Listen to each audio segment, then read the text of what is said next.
जय श्री राम दोस्तों। भगवान श्री राम विष्णु के अवतार है, तो वह लक्ष्मण स्वयं शेषनाग के।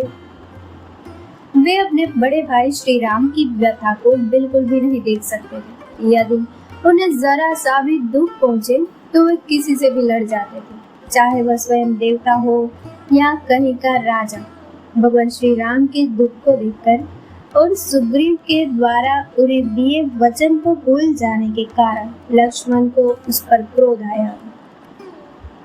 जब भगवान श्री राम माता सीता की खोज में सुग्रीव के पास पहुंचे थे, तब दोनों के बीच मित्रता हो गई थी। इसी मित्रता में भगवान श्री राम ने उन्हें किष्किंधा का राजा बनाने और सुग्रीव ने माता सीता की खोज में सहायता करने का वचन दिया था। भगवान श्री राम ने सुग्रीव के बड़े भाई बाली का वध करके अपना वचन निभाया था।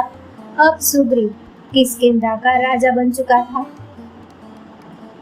राजा बनने के पश्चात सुग्रीव ने माता सीता की खोज करने के लिए श्री राम से आज्ञा लेनी चाहिए, लेकिन उन्होंने यह कहकर मना कर दिया कि अभी वर्षा ऋतु का समय है। इस समय सभी नदी नाले अपने उफान पर होते हैं, इसीलिए इस समय उनकी खोज नहीं की जा सकती। साथ ही सुग्रीव को राजा बनते ही अपने राज्य को स्थिर करने की भी आवश्यकता थी। इसलिए भगवान राम ने 4 माह के पश्चात शरद ऋतु के आगमन से माता सीता की खोज करने के लिए सुग्रीव को कहा। भगवान श्री राम से आज्ञा पाकर सुग्रीव किष्किंधा चले गए और अपने राज्य संभालने लगे। 4 मास में सुग्रीव अपने राज्य की भोग विलासता में इतने ज्यादा डूब गए थे कि उन्हें श्री राम को दिया अपना वचन याद ही नहीं रहा। वे प्रतिदिन मदिरा के सेवन, नृत्य इत्यादि देखने में व्यस्त रहते। कई बार उनके मंत्री हनुमान और जामवन जी ने उन्हें उनका दिया हुआ वचन याद दिलाने का प्रयास किया, लेकिन वे इतने मदहोश थे कि उन्होंने उनकी भी नहीं सुनी। जब 4 मास से अधिक का समय बीत गया तो भगवान श्री राम के धीरज का बांध टूट गया। उन्हें सुग्रीव के द्वारा अपना वचन भूल जाने का दुख हुआ और इसके लिए उन्होंने लक्ष्मण को किष्किंधा भेजा।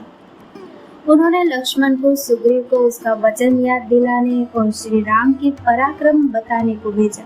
यह सुनकर लक्ष्मण अत्यंत क्रोध में किष्किंधा नगरी की ओर निकल पड़े। साथ ही उन्होंने लक्ष्मण को संयम रखने का भी परामर्श दिया।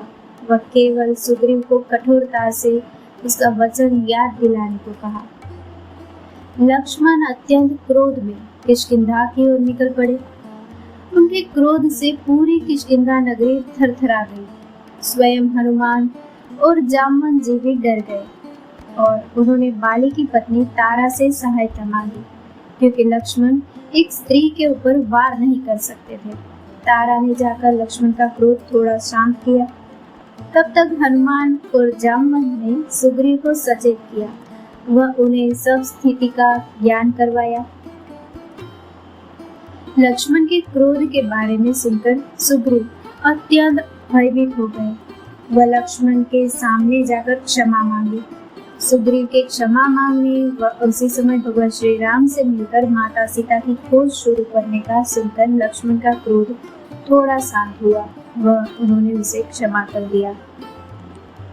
दोस्तों, इस कथा को लाइक, शेयर और हमारे चैनल को सब्सक्राइब करना ना भूलें। जय श्री राम।